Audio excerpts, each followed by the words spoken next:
Hello दोस्तों, हम लोग पढ़ रहे थे जावा प्रोग्रामिंग, जिसमें हमने अपनी सेकंड यूनिट स्टार्ट कर दी थी। जिसमें हमने बहुत सारे टॉपिक्स देख लिए थे, जैसे switch statement, if else statement, loops. फिर हमने देख लिए थे मेथड्स, कंस्ट्रक्टर्स। आज हम स्टार्ट कर रहे हैं अपना नेक्स्ट टॉपिक, जिसका नाम है एरे। कि एरे क्या होता है, ठीक है। So array is an object in a Java which contains a similar type of data in a continuous memory location, ठीक है। एरे क्या एक ऑब्जेक्ट है जो कंटिन्यूस मेमोरी लोकेशन में हम डेटा को स्टोर करते हैं, ठीक है। जैसे हमको यहाँ पे देखते हैं कि जैसे हमको इंटीजर में, ठीक है, हमको बहुत सारी फाइल करनी, जैसे 1 2 3 4 5 6 बहुत सारा डेटा स्टोर करना। तो अपने को क्या अलग अलग लिखना पड़ेगा कि int1, int2, int3। तो बार बार ना लिख के हम एक एरे बना ले। जो एरे क्या करता है, कंटिन्यूस मेमोरी लोकेशन, जैसे हमने इंट ए और उसमें हम कितने भी वैल्यू दे सकते हैं, ठीक है। सो हमको बार बार कोड को नहीं लिखना पड़ा। सो एरे क्या होता है, एरे इज एन ऑब्जेक्ट, ठीक है। वो क्या करता है, कंटेन सिमिलर डेटा टाइप्स, ठीक है, इन अ कंटिन्यूस मेमोरी लोकेशन की एक मेमोरी लोकेशन में वो कंटिन्यूस में सिमिलर डेटा टाइप्स को स्टोर करने का काम करता है एरे, ठीक है। सो जैसे इसका सिंटेक्स क्या होगा कि डेटा टाइप जैसे इंट, कैट, फ्लोट जो भी है, फिर ये बॉक्स, ठीक है। इस बॉक्स में अपन कुछ भी लिख सकते हैं कि कितने एरे अपने को डालना है, और फिर वेरिएबल का नेम, ठीक है। एक तो इस तरीके से कर सकते हैं, एक कर सकते हैं जैसे डेटा टाइप, फिर वेरिएबल का नेम, और फिर ये, और लास्ट में कॉमास वगैरह। तो ये हो गया अपना सिंटेक्स ऑफ एरे, ठीक है। एग्जांपल हो गया जैसे इंट ए, तो एक तो ए से अपन क्या बोलते हैं, एरे को लिख सकते हैं, ठीक है, डिक्लेयर कर सकते हैं। और एक ऐसे भी कर सकते हैं कि पहले एरे और फिर बाद में एरे में जिसमें कितने अपने को एलिमेंट्स वगैरह डालने हैं वो।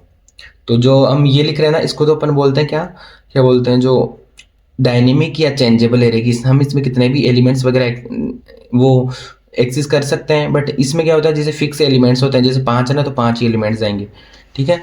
सो आप इसको देखो एक बार, जैसे ए है, ए के अंदर हमने कुछ नहीं लिखा, तो हम कितने भी एलिमेंट्स स्टोर करवा सकते हैं जैसे।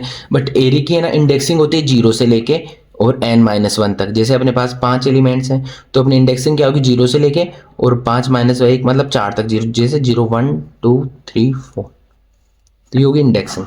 तो जैसे हमने इसमें कितने एलिमेंट्स स्टोर किए हैं, 1 2 3 4 5, 5 है। बट इंडेक्सिंग के यहाँ से होगी 0 1 2 3 4। तो इसमें जैसे 0 प्लेस पे हमने 10 स्टोर किया, फिर 20 30 40 50, ठीक है। सो जो चीज़ जैसे फिक्स रहती है ना, तो उसको तो हम बोलते हैं स्टैटिक एरे, जिसमें हम फिक्स वैल्यूज है। जैसे ए के अंदर हमने लिख दिया 5, तो जैसे 5 वैल्यूज फिक्स थी, बट इसमें हमने कुछ नहीं लिखा, तो ये क्या क्या हो गया, डायनेमिक या चेंजेबल एरे, ठीक है। तो ये हो गया एरे के बारे में थोड़ा बहुत इंट्रोडक्शन। अब अपने पास टाइप्स कौन कौन से एरे के, एक तो होता है सिंगल डायमेंशनल एरे, एक होता है मल्टी डायमेंशनल एरे, ठीक है। अब हम सबसे पहले डायनेमिक एरे का एग्जांपल देखते हैं कि वह एरे जो हम इंक्रीज या डिक्रीज कर सकते हैं, कि फिक्स एलिमेंट्स नहीं है कि हम इतने ही एलिमेंट्स डालेंगे। जैसे ए है, अब हमने इसके आगे कुछ नहीं लिख रखा, कोई वैल्यू वगैरह, तो हम इसमें कितने भी एलिमेंट्स स्टोर करवा सकते हैं। तो इसका एग्जाम्पल जैसे नॉर्मल क्लास डेमो नाम है, फिर इसमें मेन फंक्शन बनाया। अब एरे के अंदर हमने एलिमेंट्स स्टोर किए हैं। अब हम प्रिंट करवा जो एरे में थर्ड नंबर का इंडेक्सिंग का एलिमेंट्स है ना उसको, तो ये 0 1 2 3, जो थर्ड नंबर का ना 40, तो ये प्रिंट होके आ जाएगा, ठीक है। तो ये हो गया कौन सा एरे, डायनेमिक एरे।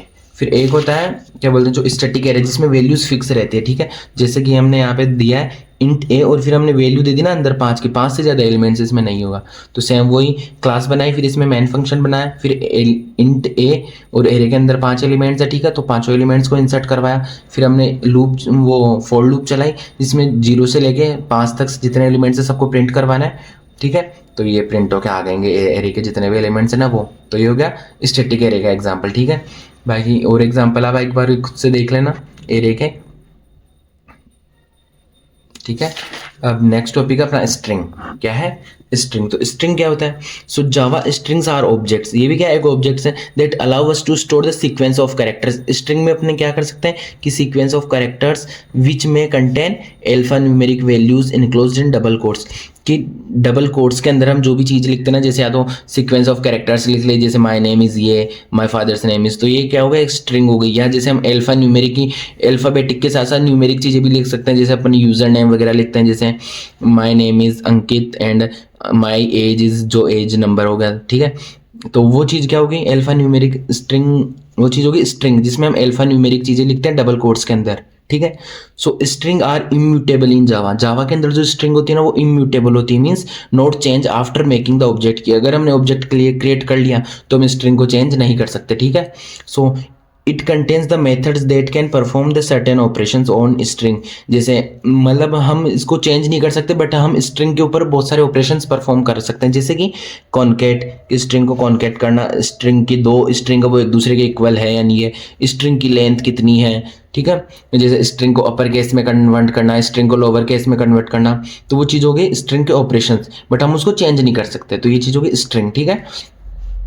सो हम स्ट्रिंग है ना उसको भी अपन दो तरीके से क्रिएट कर सकते हैं, तो यूजिंग द स्ट्रिंग लिटरल्स और एक न्यू कीवर्ड के साथ, ठीक है। सो स्ट्रिंग लिटरल के साथ जैसे कैसे कि स्ट्रिंग ए और फिर हमने स्ट्रिंग के अंदर मतलब डबल कोट्स के अंदर दे दिया अंकित, ठीक है। तो एक तो ऐसे हम क्रिएट कर सकते हैं, ठीक है।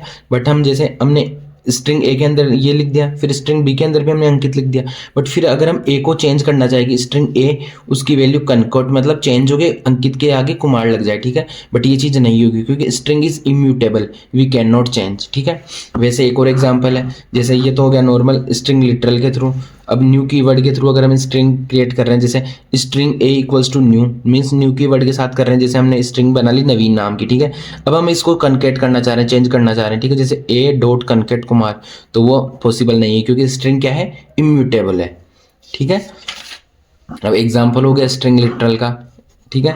जैसे क्लास ए नाम की क्लास है, उसमें हमने मेन फंक्शन बनाया, अब स्ट्रिंग ए हमने दे दी अंकित नाम की, ठीक है। फिर हमने प्रिंट करवा दिया ए को, तो अपने पास प्रिंट होकर आ जाएगा अंकित, ये नॉर्मल प्रोग्राम हो गया। बट अब अगर हम आगे क्या कर रहे हैं, एक और हमने क्या बोलते हैं स्ट्रिंग दी बी नाम की, जिसमें भी हमने अंकित दे दिया और उसको प्रिंट करवा दिया, तो अंकित अंकित दो बार प्रिंट हो जाएगा।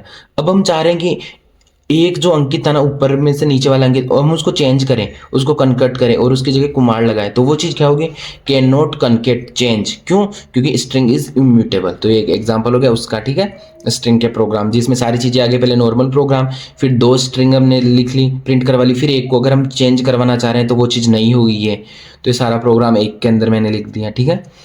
अब ये एक और प्रोग्राम आ गया, ये तो था नॉर्मल अपन लिखते हैं ना स्ट्रिंग लिटरल के थ्रू अपन स्ट्रिंग बना रहे हैं, ठीक है, जैसे स्ट्रिंग से स्टार्ट करके ए इक्वल्स टू डायरेक्टली। अब हम न्यू कीवर्ड के थ्रू जैसे string a equals to new keyword के थ्रू बना रहे हैं, सेम वही अंकित, तो अंकित प्रिंट हो जाएगा, ठीक है। सेम इसी एग्जांपल को हम न्यू कीवर्ड के थ्रू करें, फिर हमने बी स्ट्रिंग एक और बनाए अंकित, तो दोनों प्रिंट हो जाएंगे। फिर हम इसको चेंज करवाना चाहेंगे तो वो चीज़ चेंज नहीं होगी क्योंकि स्ट्रिंग इज इम्यूटेबल इन जावा, ठीक है। तो इसी के साथ अपना स्ट्रिंग और एरे कंप्लीट होता है और अपनी सेकंड यूनिट कंप्लीट होती है। नेक्स्ट वीडियो में हम स्टार्ट करेंगे अपनी थर्ड यूनिट। Thank you.